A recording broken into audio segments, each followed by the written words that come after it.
आज हम आप लोगों को वास्तविक संख्या के चौथे भाग में बताने चल रहे हैं अभाज्य गुणनखंड विधि से म स और ल स ज्ञात करना। अभी आप लोगों ने पिछले वीडियोज में म स को यूक्लिड विभाजन एल्गोरिथम विधि से निकाला था। अब हम लोग अभाज्य गुणनखंड विधि से म स और ल स निकालेंगे। तो पहले ये जान लेते हैं कि म स और ल स है क्या। फार्मूला देख लीजिए। म स तो दो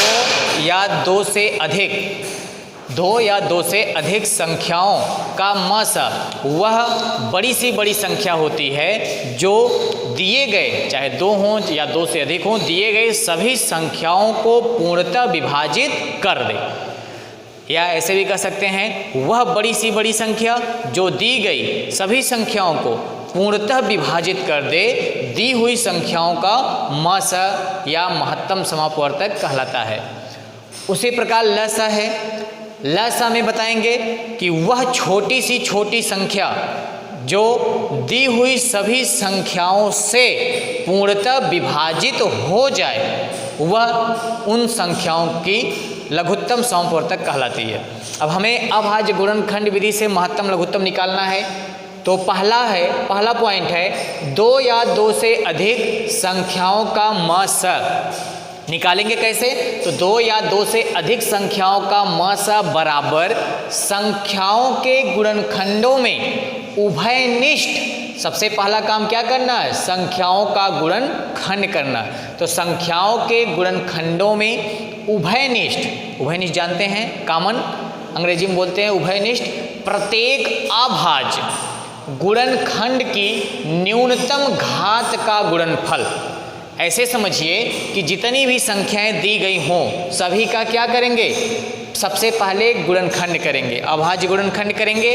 उसके बाद उभयनिष्ठ, जितनी संख्याएं सबके गुणनखंड में उभयनिष्ठ अभाज्य गुणनखंड की न्यूनतम घात का गुणनफल दी हुई संख्या का महत्तम समापवर्तक होता है। लघुत्तम समापवर्तक दूसरे पॉइंट में लिखा गया है दो या दो से अधिक संख्याओं का लघुत्तम समापवर्तक बराबर संख्याओं के गुणनखंडों में से, संख्याओं के क्या निकालने हैं? गुणनखंड में से प्रत्येक अभाज्य गुणनखंड। सबसे पहला काम करेंगे संख्याओं का अभाज्य गुणनखंड करेंगे, फिर प्रत्येक अभाज्य गुणनखंड की सबसे बड़ी घात। सभी गुणनखंडों में जो सबसे बड़ी घात है अभाज्य गुणनखंड का, उनका गुणनफल लघुत्तम समापवर्तक कहलाता है।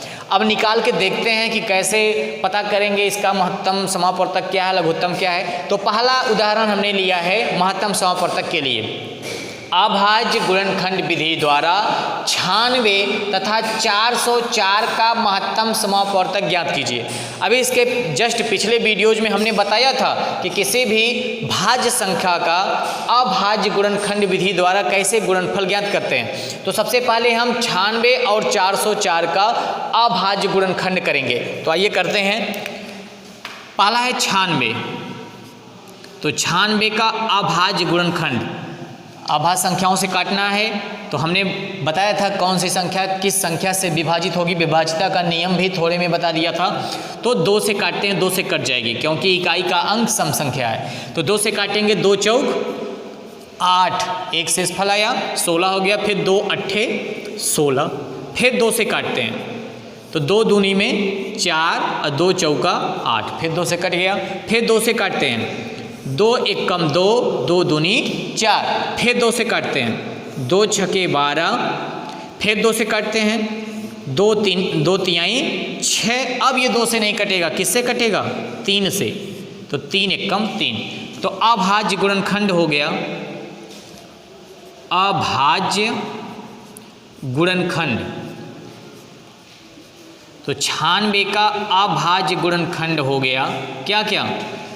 2। अब 2 को कई बार लिखने से अच्छा उसकी घात में लिख दिया जाए। 2 कितनी बार है?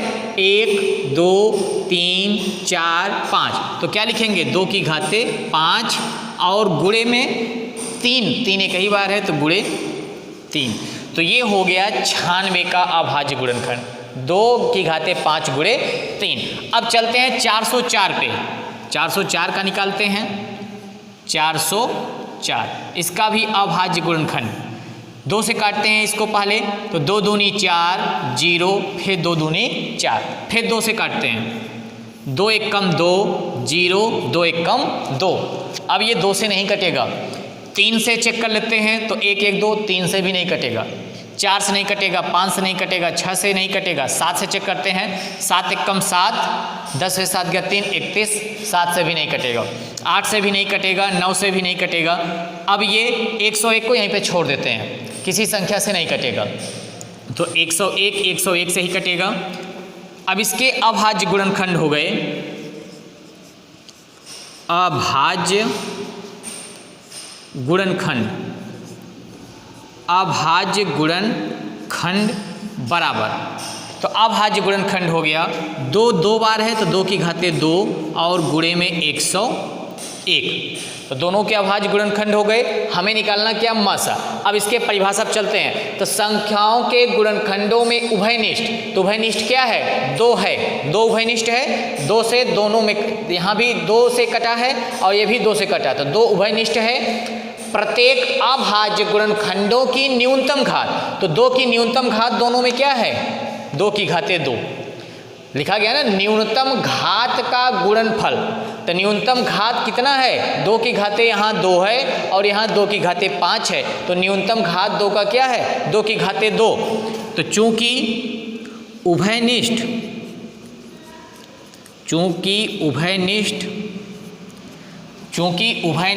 अभाज्य गुणनखंड, चूंकि उभयनिष्ठ अभाज्य गुणनखंड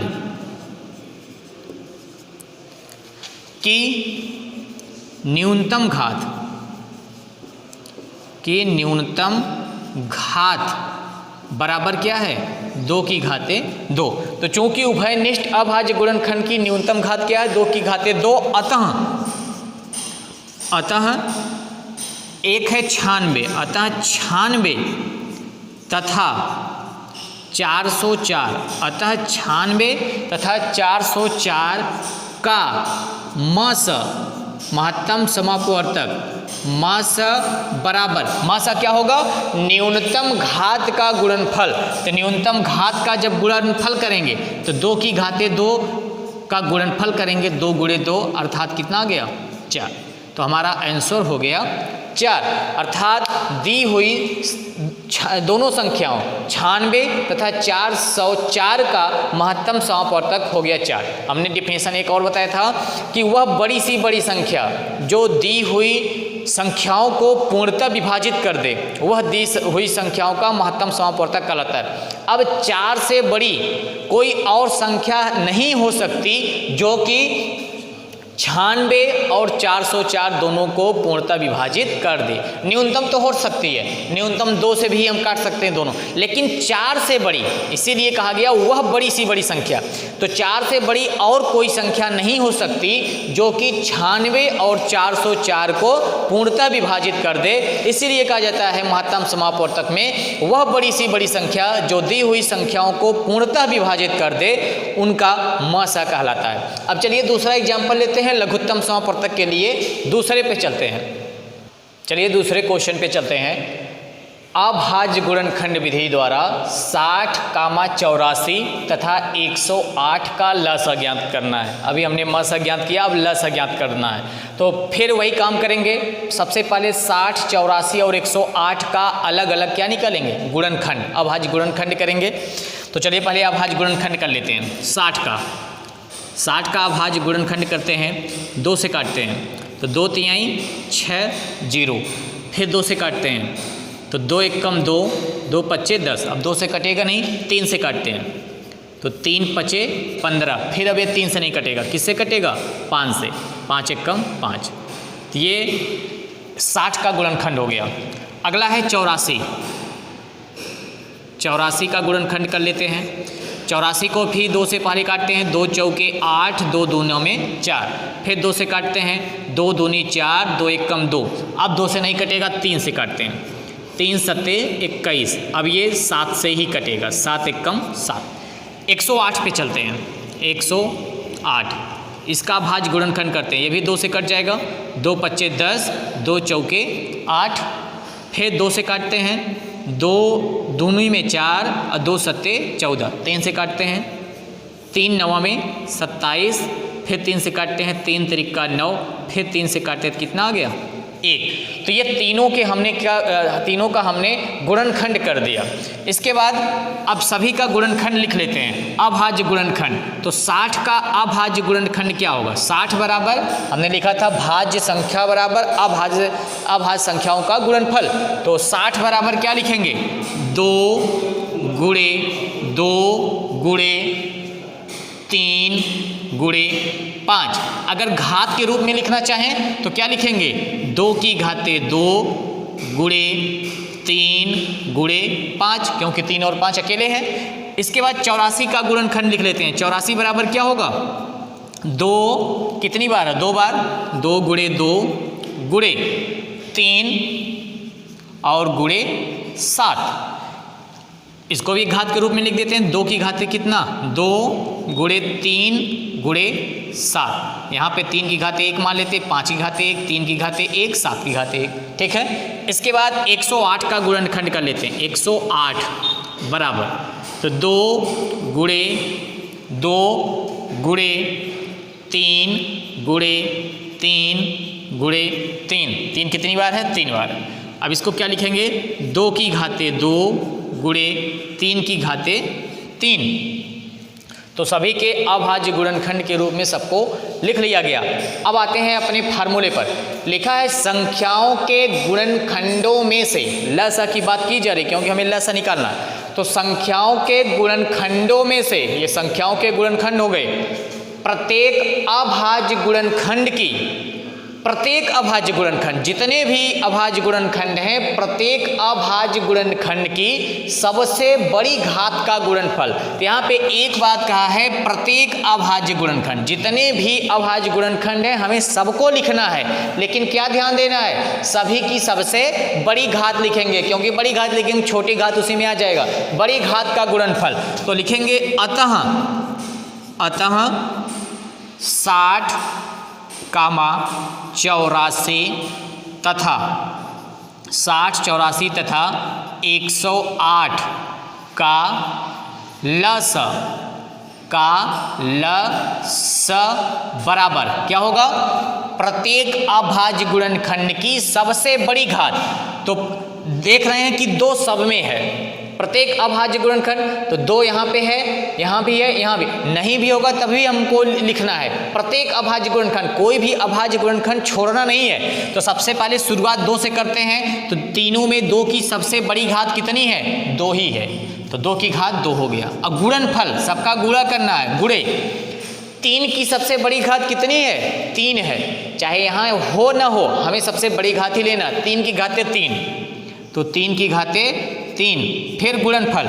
उसके बाद अभाज्य संख्या 5 है, प्रत्येक अभाज्य संख्या लिखना है। तो 5 की बड़ी घात तीनों में डेट डालिए, केवल एक ही जगह है तो केवल 5 लिखेंगे, गुणे 5, फिर गुणे अभी 7 बच रहा है, तो 7 की बड़ी घात हर जगह खोजेंगे तो क्या मिलेगा?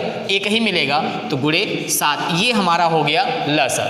तो इसको हम गुणा कर डालेंगे, लिखा गया गुणनफल, सबका गुणा करेंगे। 2 की घाते 2 का मतलब 4, 3 की घाते 3 का मतलब 3 तिरिका 9 तिरिक 27 और गुणे 5 गुणे 7। इसका गुणा कर डालिए, तो 4 का गुणा 27 में करते हैं। 4 सते 28 का 8 हासिल है 2, 4 दूनी 8, 8 2 10, 108 हो गया, गुणे 7 बचे 35।